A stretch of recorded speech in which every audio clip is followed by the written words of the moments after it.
I'm gonna go back to something that I spent a whole live on recently. And I got a lot of comments about it. Well, maybe not a lot, but a few. Some people thought I was critical of the Grand Slam track. And I was. I do think my assessment is still correct. And I also think it's okay to be critical while still wanting it to be successful. So I'd love for it to be successful. I want to say that.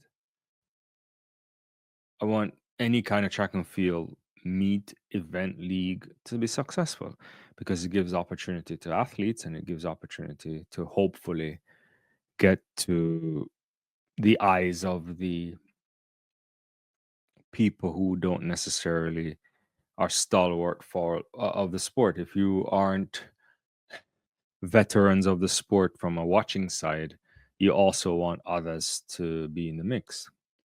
Now, I bring it back up because when I did my piece, it was shortly after the final day of the Grand Slam, which was underwhelming in terms of the crowd because it's a big stadium for track and field. It's a 35,000 seater. I'm not blaming anybody not going because an event has to appeal to you. The organizers have to understand the markets, and there must be a reason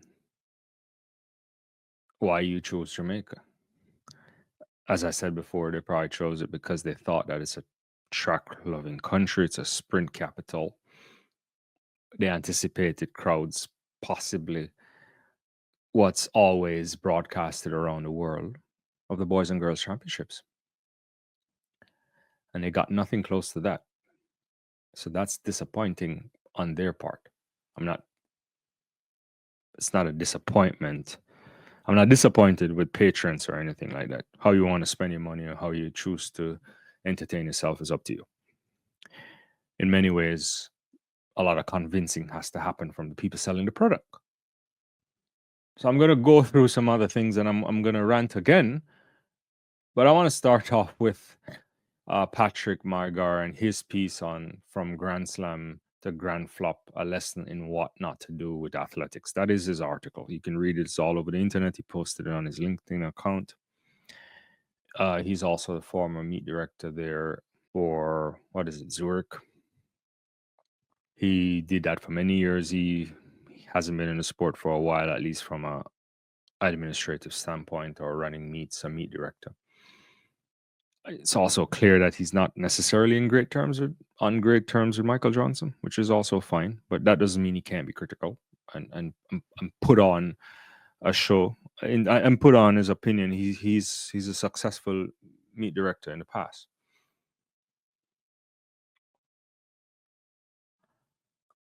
I think.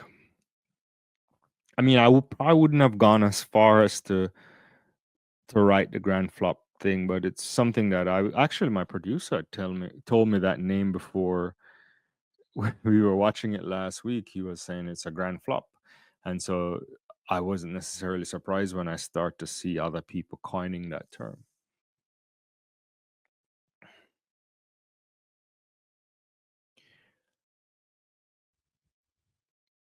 There's a lot of critiques for how the meet was handled. So before we even get to the crowds or any of that stuff, the crowds weren't there. But I want to go back to the organization of the sport. And I want to go back to last year and earlier this year when people on the channel asked me my thoughts on it. I'm very skeptical that you can actually run a track and field meet or a track meet without field events because it's a spectacle. It has to have something going on in the stadium. If you package the entire Grand Slam track over those 3 days, it's like 30 minutes of coverage. But yet the entire day is giving each session is a 3-hour session. It's a bag of talking. They start the broadcast and 42 minutes into it before you get something on the track. And I'm being kind right now, right? So I think that has to be rethought. I know if you're only interested in track and not the field part, product is not ready.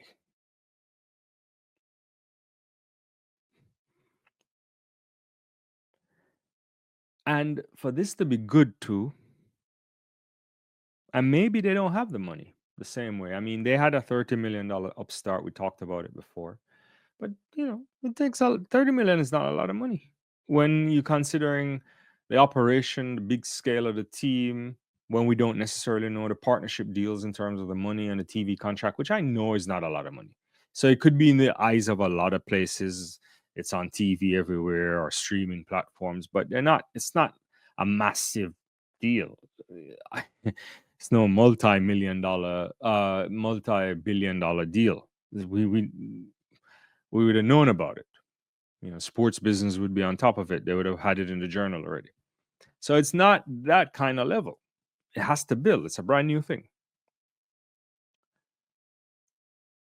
Now, what am I underscoring here?